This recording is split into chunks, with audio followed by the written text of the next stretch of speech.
પાર્ટીના ખેડૂત નેતા રાજુ કરપડા. રાજુ કરપડા હંમેશા ખેડૂતોને લઈને આક્રમક જોવા મળે છે. સરકારની સામે પ્રહારો કરતા પણ જોવા મળે છે. ખેડૂતોના મુદ્દે જ 108 દિવસ જેલમાં પણ રહી આવ્યા. હવે તેમણે અચાનક જ રાજીનામું આપી દીધું છે.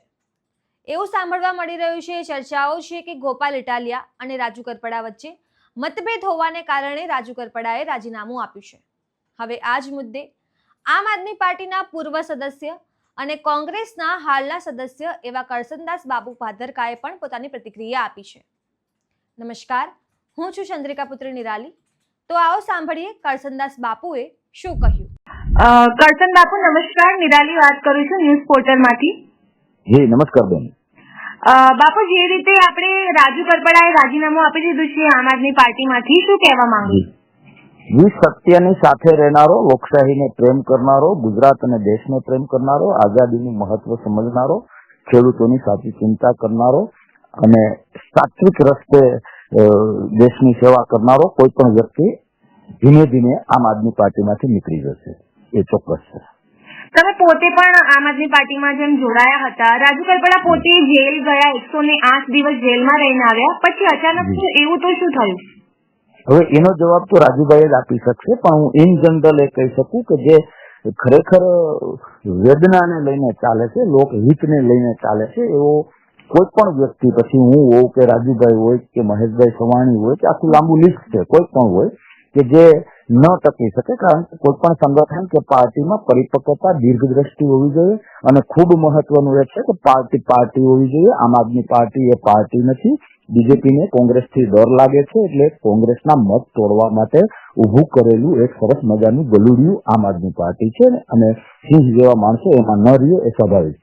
જી, જે મીડિયામાં ખબરો આવી રહી છે કે રાજુ કરપડાને ગોપાલ ઇટાલિયાથી તકલીફ હતી કે નારાજગી હતી, માટે તેમને પાર્ટી છોડી છે. હોઈ શકે, એ તો જવાબ રાજુભાઈ જ આપી શકે કે શું પ્રોબ્લેમ હતો શું નહીં. જી, તમને લાગે છે કે જેમ તમે કહ્યું આમ આદમી પાર્ટી શું ખરેખરમાં ભાજપ માટે કામ કરી રહી હોય એવું લાગે છે? ખરેખર નહીં. જે સ્ટડી જે લોકો ખરેખર ડીપમાં અભ્યાસ કરે છે એ બધાને ડંકાની ચોટ ઉપર ખબર છે કે અન્ના આંદોલનનું ફંડિંગ સંઘ દ્વારા થયું હતું. શીલા દીક્ષિત દિલ્હીથી બીજેપીથી નહોતા હટતા, એટલે કેજરીવાલજીને તૈયાર કરનાર અને ફંડિંગ કરનાર પણ બીજેપી. પછી પંજાબ હોય, ક્યાં ડેમેજ થયું છે બીજેપી? ગુજરાતમાં પણ વિસાવદર, કારણ કે બીજેપી ઈચ્છે છે કે ગુજરાતમાં આમ આદમી પાર્ટી થોડુંક મોટું થાય તો એ મત કોંગ્રેસના તૂટે અને એના કીર્તન ચાલ્યા કરે. આ હવે ખુલ્લું પડી ગયું છે.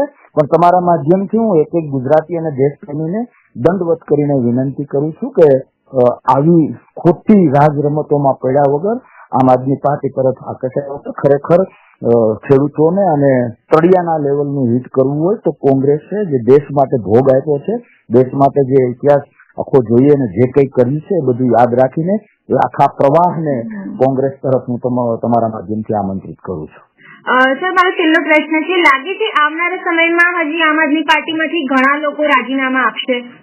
સાફ થઈ જશે, સાફ. હું કહું છું ને કે જે સાત્વિકતા, જે સત્ય, જે સાચો ખેડૂતો પ્રત્યેનો પ્રેમ, લાગણી, વેદના, જે ખરેખર દેશ હિત અને લોકશાહી હિત માટે વિચારે છે એવા દરેક વ્યક્તિઓ આમ આદમી પાર્ટીમાંથી નીકળી જશે. કારણ કે એ પાર્ટી છે જ નહીં, બીજેપીનું કોંગ્રેસને ડેમેજ કરવા માટેનું વેપન છે. જી સર, ધન્યવાદ આપ જોડાયા, સમય આપ્યો એના બદલ. જી થેન્ક યુ. તો જેમ તમે કરસનદાસ બાપુની વાત સાંભળી, તમે આ વિશે શું વિચારો છો કમેન્ટ કરીને જણાવો. અત્યાર માટે બસ આટલું જ. સમાચારને લગતી વધુ અપડેટ્સ માટે અમારી વેબસાઇટ www.gujaratplus.in પર પણ માહિતી મેળવી શકો છો. ધન્યવાદ.